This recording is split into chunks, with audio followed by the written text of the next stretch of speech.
Testing, 1, 2, 1, 2. Hello, everyone. Welcome to another episode of As the Sports World Burns. My name is Tony Burns. Dropping knowledge using old school wisdom from a new school's perspective. Wish everyone a happy 4th of July. It has been eventful. Obviously, by the time you listen to this, it'll be a belated happy 4th of July. But today is the 4th, 92 degrees. One day after we had flash flood warnings yesterday in South Arkansas. So the weather is eventful as always. I want to speak briefly today on watched a highlight from a WNBA basketball game recently, and they focused in on one of the sneakers the players was wearing, and she written on her sneakers about pay more. They want better pay in the WNBA. Had some thoughts on that. A quick Google search discovered the average salary in the WNBA of a WNBA player is $120,000, $648, $126.48 for the average. The minimum salary for a rookie is $60,000. Said there are 14 players in the league making more than $200,000. In contrast, the average NBA salary $8.5 million. Obviously, it seems to be a glaring difference from the NBA to the WNBA. I'm going to be honest with you. I have a hard time feeling sympathy for anyone making $120,000 for about 4 months of work. That's how long the league is for the WNBA. But in comparison to the NBA, I guess they do have a point. Thoughts on that, though, as I think the players in the WNBA should focus on their product a little bit more and try to generate more revenue by generating more interest in the league, more attention, more just putting a better product on television. I have some thoughts on that. As far as the play, quality of play, WNBA players, women's basketball is as good as it's ever been. No problems with the league. The women are outstanding. You have more 6'4", 6'5" women who can actually play guard, which is amazing. So it has nothing to do with the quality of the play. It's more, the officiating obviously is not great. It's probably the worst of any pro league I've seen. A big problem with that is when the WNBA official gets to be really good, it's a promotion, in quotation marks, to the NBA. They get promoted. And so the good referees don't hang around the league very long. And when you watch a WNBA game, the officials what you see is what's left over. That's a problem. Same thing about the commentators. That is my biggest complaint. The people broadcasting the game, the play-by-play people, the analysts, if you want to call them that. Doris Burke, she's one of the major prime NBA broadcasters for ESPN.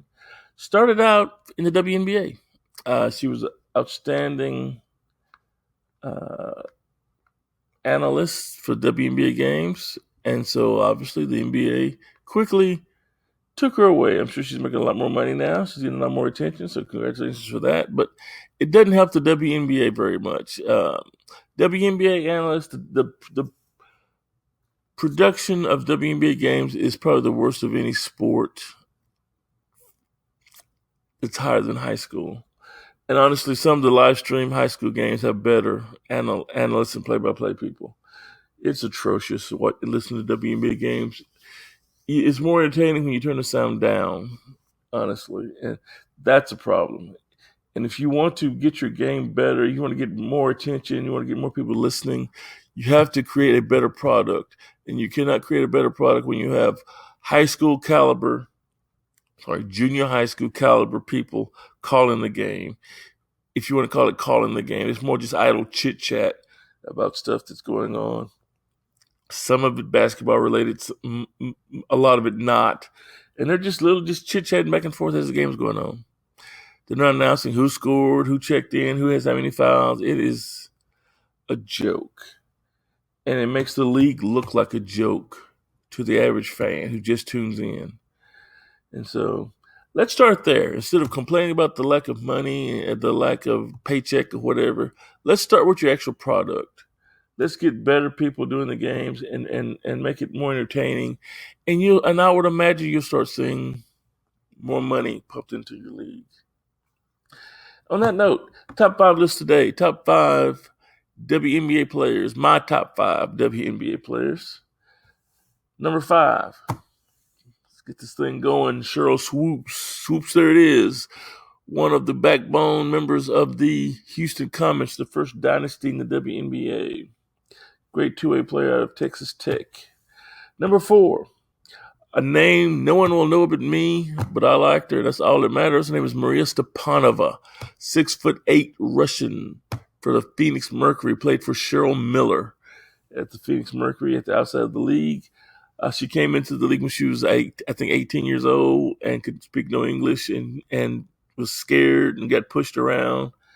And by the time she left, she ended up becoming one of the best centers in the world. Let's go to number 3, Elena Delle Donne for the Washington Mystics. Favorite of mine, I watched her when she was 13 years old in the AAU National Tournament in West Monroe, Louisiana. I became a big fan then. She was already 6'5", slapping the backboard on layups. Followed her career.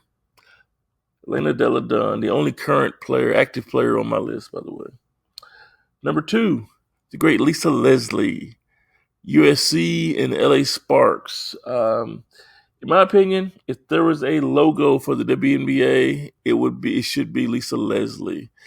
Not necessarily the best player of the league, but to me, she's the face of the WNBA, and she's the perfect spokesperson for the league.